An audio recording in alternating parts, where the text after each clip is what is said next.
All right, welcome to my virtual whiteboard, right? So what we're talking about here is the concept of buoyancy, or the buoyant force, or by its wrap name, FB. So there you go. And so this is going to be a force that arises anytime an object is submerged in a fluid. That's going to be the basic concept here. So we're going to discuss, well, why does the buoyant force arise? And what affects the amount of buoyant force? And that's going to be, as I said in the last video, something called Archimedes Principle. But before we get to that, let's just talk about the basics. So let's say I have a fluid, and I have some sort of cube of stuff instantaneously there in the fluid. Now, we know because of liquid pressure that this object is experiencing pressure because of where it is. But because different parts of this object are at different depths, they experience different pressures. We said that the pressure that you experienced at some point is equal to the pressure at the top plus the density of the liquid, little g, and then h, where h was the depth. Therefore, if I look at this position here, which I'll call position A, this position here, B, and this position C, and this position D, the pressure at point A is going to be less than the pressure at point B, because B is at a larger depth further down, so higher pressure. Now, the pressure at B is going to be the same as the pressure at C because they're both at the same depth. So greater pressure here and here, but the pressure between these two would be equal because they're at the same depth as one another. And then D would experience the largest pressure because it's at the largest depth.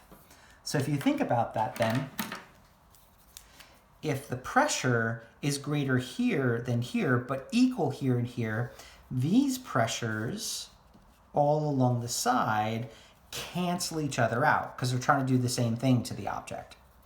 But the pressure here at D exerts a force upwards, and the pressure A would exert a force downwards on this, but this is larger than this, meaning that there is a net upwards force due to the difference in pressure between the top and the bottom. And that upwards force due to the difference in pressure between the top and bottom, that's our friend, the buoyant force. Okay, so that's where the buoyant force is coming from. That difference in pressure between the top and bottom. Okay, so now what can we do with that? Well, then we're going to look at something that's called Archimedes Principle. You may have heard of this before, the old story where the king is trying to find out if the crown is real, and then he gives the crowns to Archimedes, and he sits in the bath and sees the bath water going up. Eureka, I've got it, right? That's the Archimedes story. Well, that's obviously kind of a myth, but we'll kind of roll with it for the meantime, because the core of the story is still real, this idea that this is not what Archimedes' principle is, but let's just acknowledge when an object is submerged in a fluid, some amount of fluid is displaced. To go with our earlier example here, if this was my water and then I throw my chunk of obsidian in, right, here's a chunk of obsidian, and now here's the water, a certain amount of water was displaced. This is the volume of the displaced water.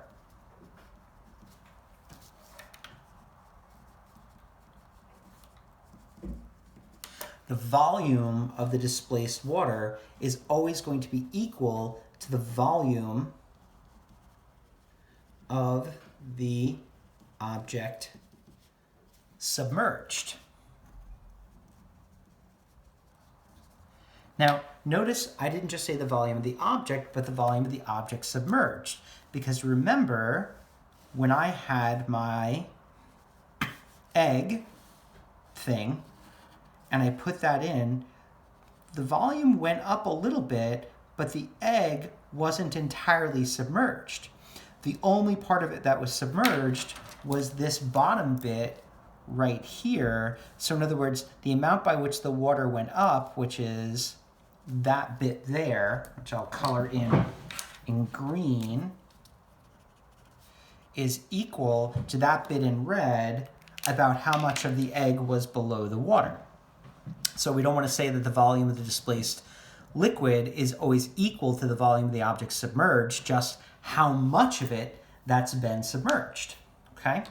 And so now let's go to the end here, which is what Archimedes' principle is. And Archimedes' principle says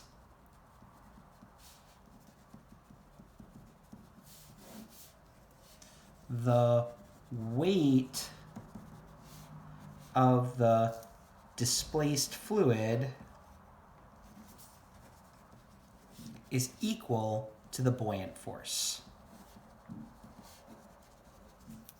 Okay, that's the statement of Archimedes' principle. Therefore, the more fluid displaced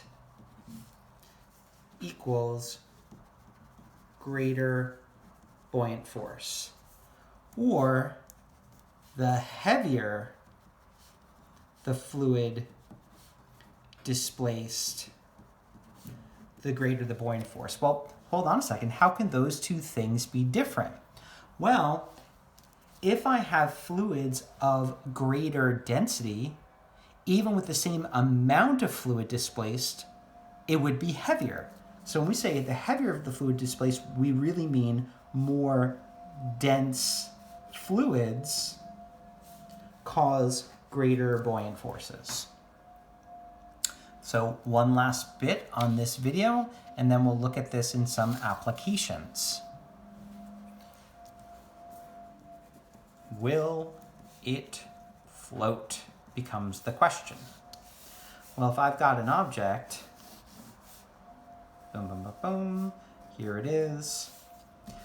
I know that the force of gravity is acting downwards on it, and the buoyant force is acting upwards on it. If Fg is greater than Fb, then no, it does not float.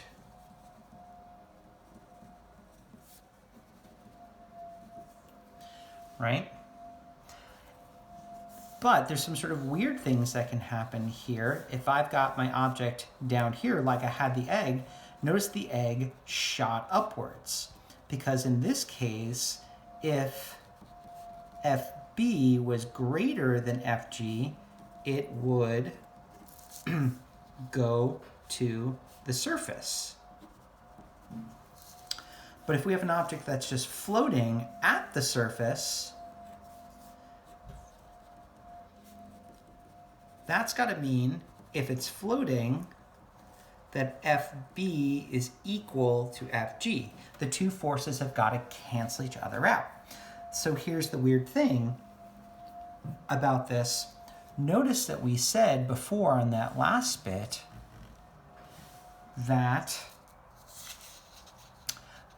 the weight of the displaced fluid is equal to the buoyant force. Well, which of these two things displaces more fluid? Well, it's going to be this one because its entire volume is submerged. Here, only a portion of the volume is submerged, right? So the buoyant force here is going to be bigger than the buoyant force here, but it's the same object, which is why when this thing is totally submerged, it might feel a force that pops up until only part of it is below the water here, such that these two forces now are equal to one another. So that's the weird thing. For an object, there exists a maximum buoyant force,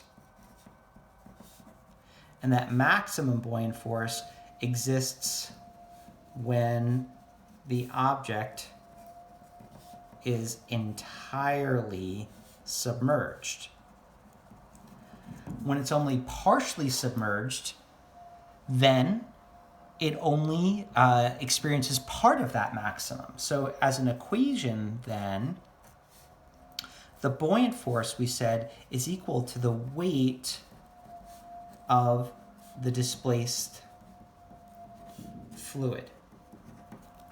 Weight would be m little g, where this is mass of the fluid. Well, what's the mass of the fluid? Well, using our density equation, crazy look at P, is mass over volume. That means mass is equal to density times volume. So this becomes the mass, the mass becomes the density of the fluid times the volume of the fluid displaced times g. To finish this off, density of the fluid, the volume of the fluid displaced is the same thing as the volume of the object that is submerged. Not the whole object, but just the part that is submerged, times g. And so this is going to be our equation for the buoyant force. So notice we get a greater buoyant force when the density of the fluid is more, and when the volume of the object submerged is larger. So I can get a greater buoyant force by entirely submerging an object. But sometimes I don't need to have the entire object submerged for the buoyant force to cancel out the force of gravity. So, last bit. When I'm comparing an object and wondering, well, will this shoot up or go down? Well, what I need to be comparing are the buoyant force and the force of gravity. We just said that the buoyant force is equal to the density of the fluid times the volume submerged times g. This is going to be the mass of the object times g, which therefore is the density of the object times the volume of the whole object times g, right? These two things are equivalent, which is why when I'm looking at this, if an object is submerged, it floats if the density of the fluid is greater than the density of the object, right? Because then the upwards thing is going to be bigger than the downwards thing. But notice this assumes that these two volumes are the same. And we'll kind of come back to that in a later time.